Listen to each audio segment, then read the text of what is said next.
Après avoir bu l'élixir d'impondérable, j'ai vu la frontière, j'ai vu le passé, j'ai vu les 9 heures, l'une après l'autre, les épées pour la violence, les chiffres pour la loi, les bâtons pour la hiérarchie et le commandement, les larmes pour la souffrance et l'apprentissage, les silences pour le secret et le mystère, les chaînes pour les liens intangibles que les mortels forgent entre eux,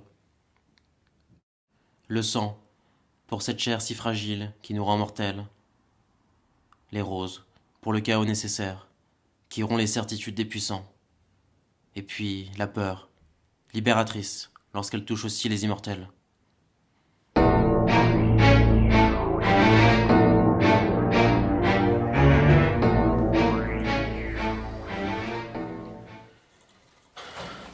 Tu rêvais?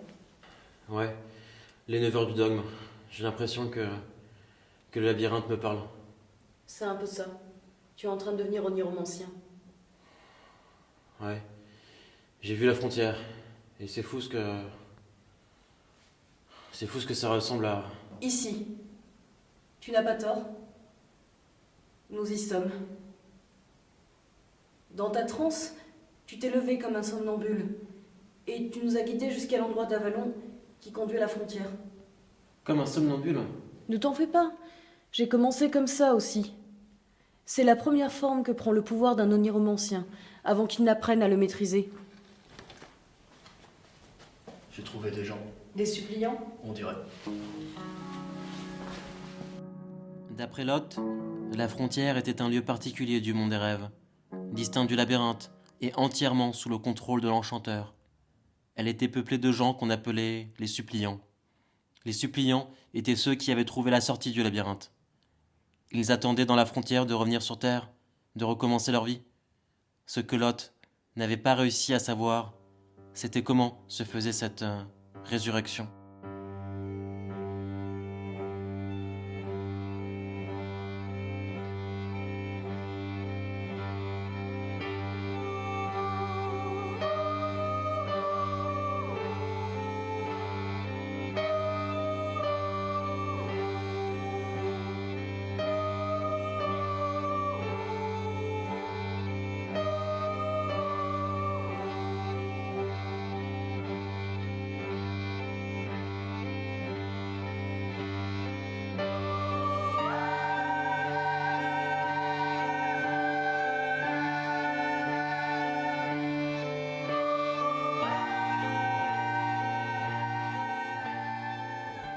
Voilà donc à quoi ressemblent ceux qui ont réussi à survivre à l'épreuve du labyrinthe.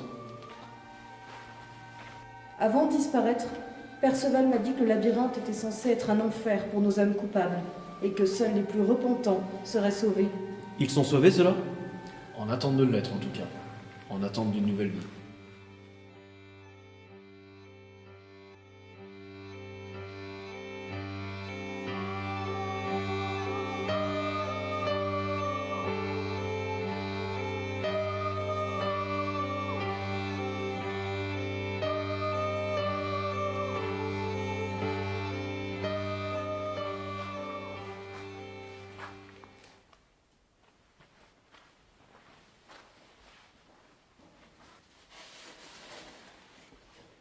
Je savais bien que je connaissais ces yeux-là, vides et pleins de mépris. Alors, bourreau, est-ce pour ça que tu m'as abandonné avec le devin? Tu as perdu ta langue? Réponds. Qui es-tu? Qui je suis? Tu oses? Attends. Il t'a connu sous ton ancienne apparence. C'est normal qu'il ne te reconnaisse pas. C'est juste. En ce cas, bourreau, dis-moi ce que tu attends exactement. De renaître. C'est ceux dont nous a parlé Lot. Ils attendent de renaître sur Terre.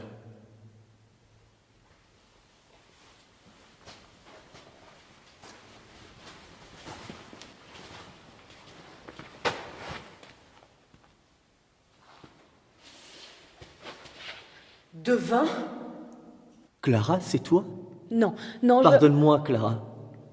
L'enchanteur me l'avait demandé. Toi aussi, tu attends de renaître? L'enchanteur nous l'a promis. Nous allons tout recommencer. Recommencer quoi ? La vie. Du début. Sans erreur, sans tristesse, grâce à l'enchanteur. C'est bien ça. Ils attendent patiemment d'être ressuscités. Je les ai vus au cours de la transe. Ils sont nombreux, peut-être des centaines, voire des milliers. Je ne sais pas. Ils ont réussi à quitter le labyrinthe et attendent leur tour. Mais leur tour de quoi? Ils ne sortent tout de même pas de leur tombe comme des zombies. Est-ce que tu sais à quoi va ressembler ta vie prochaine? C'est Moira qui décide. Moira, ça vous dit quelque chose?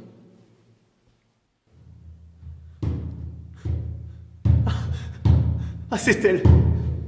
Moira nous appelle. Je vais recevoir ma destinée.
Laisse-moi.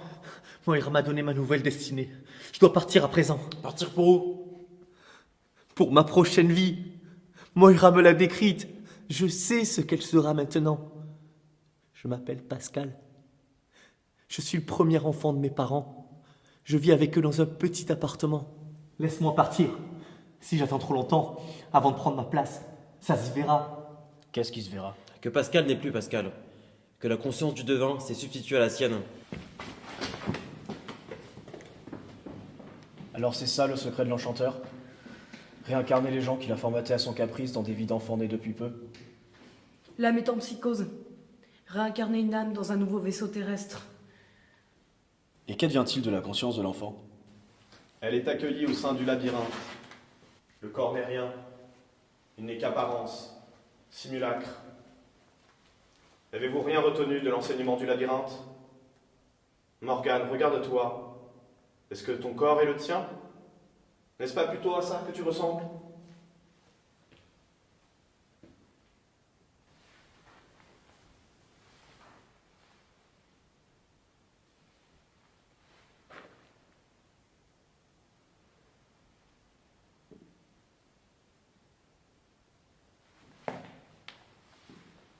Pourquoi fuis-tu, Morgane? N'aimerais-tu pas retrouver ta véritable apparence? Ne voudrais-tu pas tout recommencer? Reprendre ta vie là où elle était, avant de devenir folle? Je ne suis pas folle, Golem. Ne t'approche pas de moi.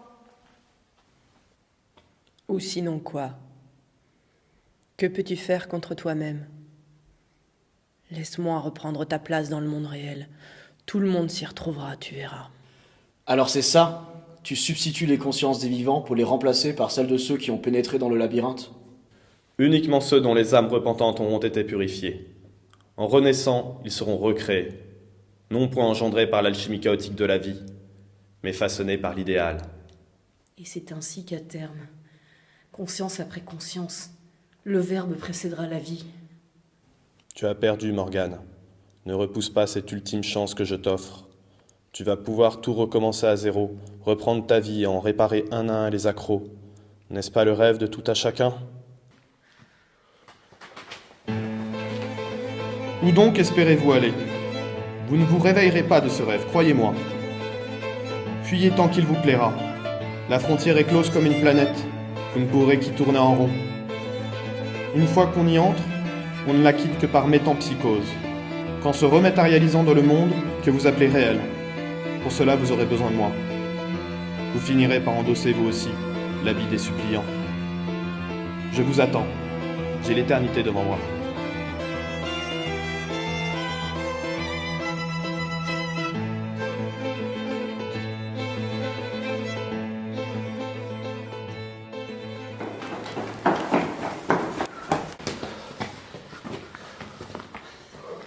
Hé Morgane, reste avec nous. T'es la seule à pouvoir nous tirer de ce merdier. C'est vrai ce qu'il a dit.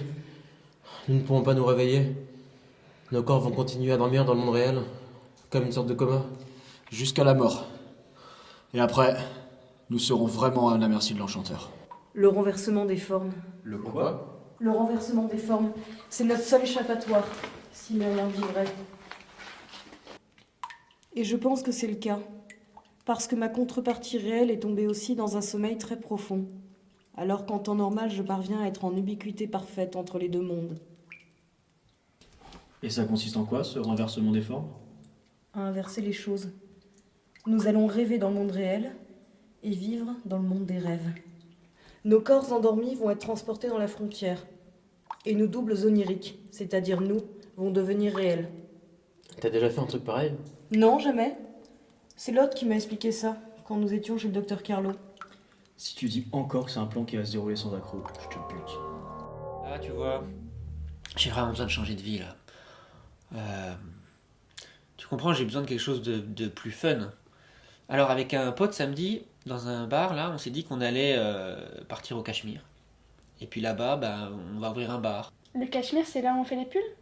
Je sais pas, mais je sais que c'est en Inde. Et du coup, c'est forcément cool, parce que là-bas, ils sont tous bouddhistes. Et puis ça vraiment, ça m'intéresse, tu vois.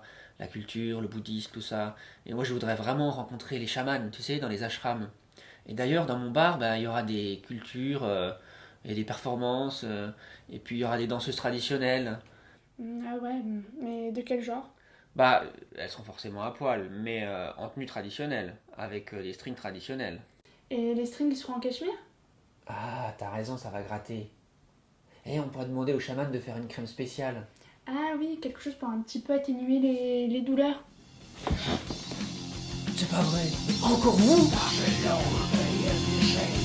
Idiotie, was? Schieber Busch,